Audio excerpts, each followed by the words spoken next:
বিশ্বনাথ মোৰ এখন প্ৰিয় ঠাই। প্ৰথম কথা মোৰ এখন চিনেমা গোটেই শ্বুটিং ইয়াতে কৰিছোঁ। মই 2 মাহ আছিলোঁ ইয়াত আৰু মানুহৰ তাত আহি থাকোঁ। চ' এইফালেদি গ'লে ইয়াত সোমাওঁৱে, ইয়াত ৰ'বই লাগিব। মই কিবা অকণমান খাবই লাগিব, মিঠাই এটা হ'লেও খাব লাগিব। কিবা এখন দোকান আছে ন, খুব ধুনীয়া ৰাবৰি আৰু হেৰি বনাই যে, মোৰ মনত আছে দেই এইবিলাক কথা। চ' মোৰ প্ৰিয় ঠাই, সদায় আহিম। অহা বছৰ চিয়'ৰ চিয়'ৰ চিয়'ৰ। আমি কিবা এটা ভাবি আছোঁ বিশ্বনাথক লৈ। বিশ্বনাথত বহুত জেগা আছে, চ' কেনেকৈ আগুৱাই লৈ যাব পাৰি সেইটো আমি ট্ৰাই কৰিম। বিশ্বনাথক লৈ পেলাই নতুন কিবা পৰিকল্পনা আছে নেকি আপোনাৰ জৰিয়তে? এতিয়া নতুন নাই, বাট ইয়াত জেগা আছে কিছুমান। আৰু বিশ্বনাথখন এটা হাব হয় আচলতে, গোটেই অৰুণাচল গোটেই এটা হাব নিচিনা এটা জেগা।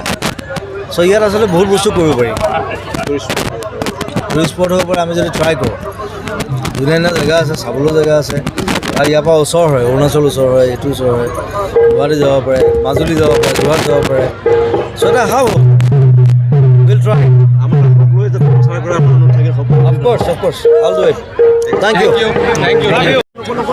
ৰাসৰ অনুষ্ঠানত মই আগতে ক'লোঁ, মই কীবৰ্ড বজাবলৈ গৈছোঁ, কিন্তু এনেকৈ মই প্ৰথম আহিছোঁ।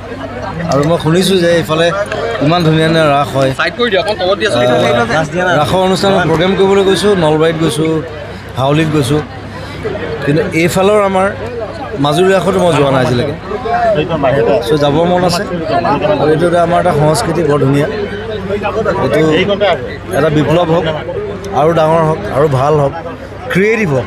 প্ৰথম কথা সেইটো যে 20 বছৰ একেধৰণে চলি আছে সেইটো নহয়, অহা বছৰ অলপ বেলেগ হ'ব লাগিব। চ' মই জড়িত হ'ব পাৰিলে মই ভাল পাওঁ, কাৰণ মই চিনেমাৰ লগত জড়িত।